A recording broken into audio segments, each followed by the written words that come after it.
Now that we've taken a look at setting up conservation of momentum equation, we need to test out solving some problems. And what we're going to do for each of these problems is try to evaluate after reading it. Is it a bouncy, sticky, or explodey interaction? Once we decide which it is, we can go ahead and set up what formula we're going to use. And once we set up the formula, we can go ahead and solve it. The first problem we're going to look at here is going to be a simple problem. It's not going to involve any calculus. It's not going to involve any vectors. It's just going to involve one-dimensional motion, pluses and minuses. And for any problem like this, we'd want to make sure we establish a coordinate system. So I'm going to say things going to the right are positive, things going to the left are negative. But we'll take a read. It says 45 kilogram girl and a 55 kilogram boy face each other on friction-free roller skates. The girl pushes the boy, who moves away at a speed of 7 meters per second. What is the girl's speed?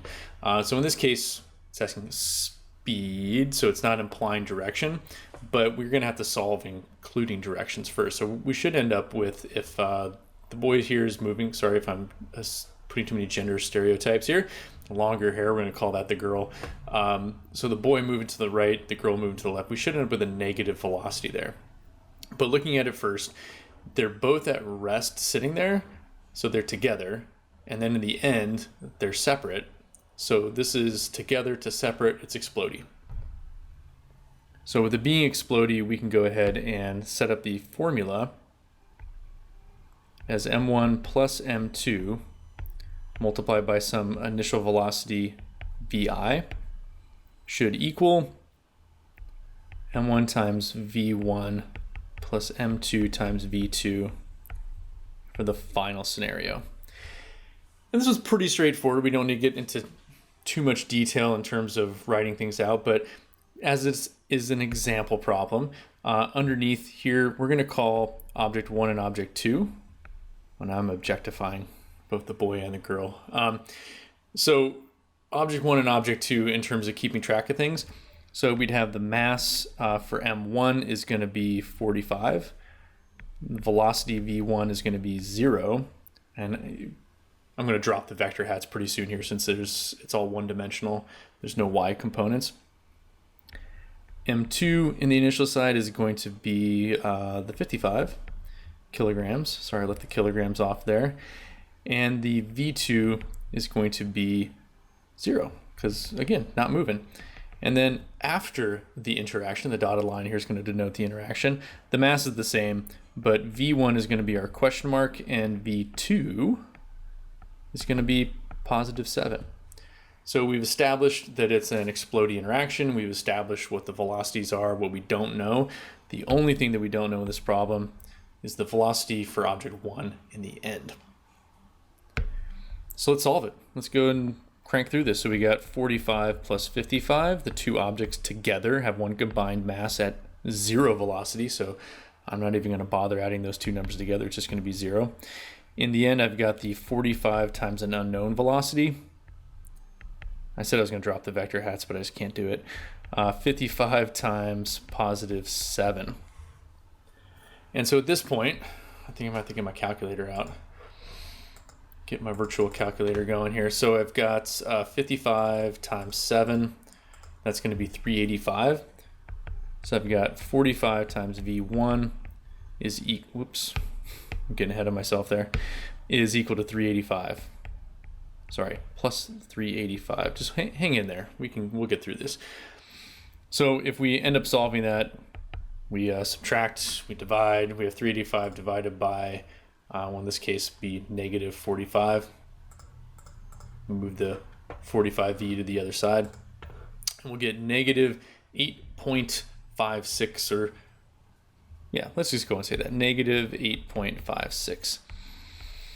Now, that should make sense. In this case, girl's lighter than the boy, so the same force acting on both of them should accelerate the girl to a faster velocity or larger velocity magnitude in the same amount of time of the interaction. So there we go. There's one example done. Let's see if we can do another one. So let's take a look at number 16 here.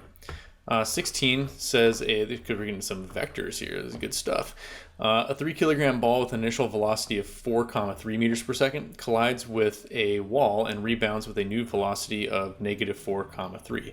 So it looks like the y component's staying the same, but y component's staying the same, but the x component is changing, so it's a ricochet. What is the change in momentum impulse delivered to the ball by the wall? Oh, okay, well this isn't even a conservation problem, but hey, why not? Let's solve it out here. So non-conservation problem. I read that wrong, but if we consider the initial velocity and the final velocity and try to kind of draw it out, it's hitting a wall. If we say this is the y-axis and this is the x-axis, it's got a velocity of 4,3 and then a velocity of negative 4,3. So vectors can be drawn anywhere. I'm going to go ahead and say that it looks something like this in the beginning. So that's our v1 as a vector. 4 in the x direction, 3 in the y direction. It looks like it's more like flipped there. But afterwards, the x component's going to get flipped, but the y component stays the same. So we have a situation where that's what's happening to the velocity. Something is coming in, it's hitting a wall and bouncing off. So if you're looking straight down at a floor, this could represent the floor. This is the wall and the baseboard. Ball rolling and ricocheting off.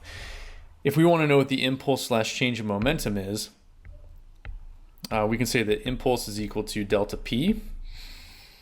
Well, in this case, we're not told forces and we're not told time, so we're going to be using the delta p side of the equation to figure out what's going on. So that'd be m times delta v.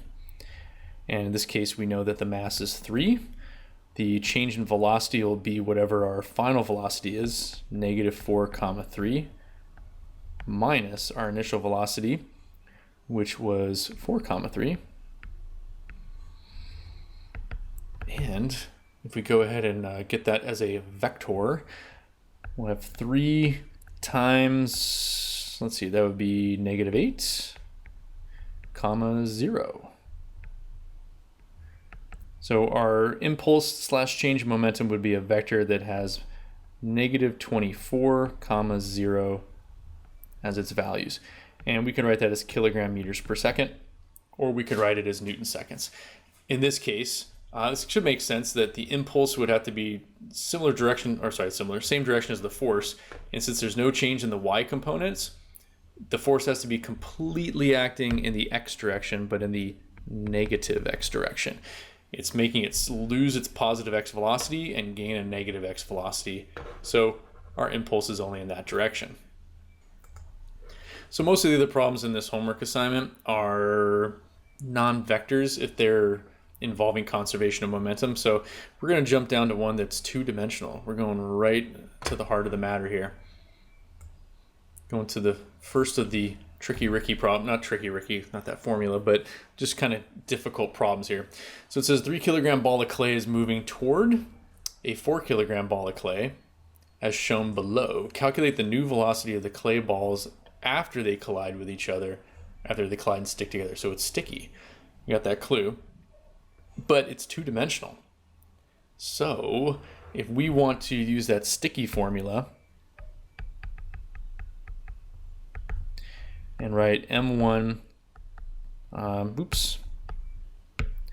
v1 vector plus m2 v2 vector on the initial side equals m1 plus m2 times some final velocity that we don't know, we're going to need the vectors. And anytime you want to do vectors, now I guess I shouldn't say anytime, you can use vectors that are in polar form like this, except it's not going to be useful. If we want to add and subtract things together, we need to know components in the x direction and in the y direction. So in this case, our first step, just like if we're doing some sort of projectile motion problem, is split up the vectors into x and y parts. For the, we call this the object 1 and this the object 2. We can do some sines and cosines to figure out what the components are for object 1. We can say v1 is a vector. It's got a x velocity that's going to be 4 times the cosine of 30 degrees, and a y component that's going negative, it's going in the negative y direction, 4 times sine of 30 degrees. And we're in degrees mode. Please don't mess that up. And for velocity 2, we would have, let's see, we got 1.73. It's a very odd number. It's like I chose that intentionally for some reason. So we've got 1.73. Sorry, I forgot to write the vector components there. We got the angle right here. So adjacent, we're going to use 1.73 cosine of 60, comma, don't need the positive sign there, 1.73 times the sine of 60 degrees. So that's supposed to be a vector bracket. And once we get this set up, we can calculate these out as numbers, and then we can just plug them in for the v's. We multiply them by m's, we add it together as one big vector, and we divide by the total mass. So let's do it. Let me get my calculator in degrees mode. Virtual calculator always likes to default to radians. So if I've got 4 cosine 30 and 4 sine 30, one of those I always know what it's going to be, but I can never remember. Terrible with my unit circle stuff. So this would be 3.46 comma -2. And that's 1.73 cosine of 60, 1.73 sine 60. These are just ugly numbers. What did I do this for? We got 0.865 comma, I'm just going to call that 1.5. Pretty sure that's why I use that weird number there, 1.73. So we've got the velocity set up. Now we can go ahead and continue working on the problem. At this point, it's going to be kind of mundane. It's just math. But the setup here was important. Establishing that it's a sticky, find the velocity in component form or bracket form, and then we can go ahead and continue with the calculation. So I'd have 3 times 3.46 comma -2 plus 4 times 0.865 comma 1.5. And all that's going to be equal to 3 plus 4. Sorry, that is not supposed to be in brackets. Got to be careful with that. Times whatever the final velocity is. Shall we see what we get? I'm just going to do this all kind of in one step here. So 3 times 3.46 plus the x component over here would be 4 times 0.865, which gives 13.84, comma, and then our y components, we're going to have -6 plus 8, 4 times 1.5. I think that's 6. So we get 0. So it's just going to be in the x direction. You dirty dog. All right, and that'll be 7 VF. So we're going to divide that by 7, get a final velocity, whatever 13.84 divided by 7 is. Somewhere close to 2, right? So 1.98 comma 0. And that's our velocity as a vector. And I think that's all we need. So that wasn't too bad. It's really just doing 2 one-dimensional problems in a row. Now, you could solve this as 2 one-dimensional problems. You could write a sticky collision equation just in the x direction and only take the cosine components and still use the total mass and do an equation with that. And then you could do a second problem that just has the y components, and then you could just slap them into a vector at the end, except you'd find out that that's 0 anyways. But it's good practice to try to do this all at once, so that way you don't forget to do one of the components. But I think that's a good amount of example problems to take a look at from this assignment that I have supplied you. Some of them are a little tricky, but you should be working on them together with other people. I will go ahead and post this answer key so that you can check your answers in class tomorrow. But we'll review the problems on Friday, and I'll see you then.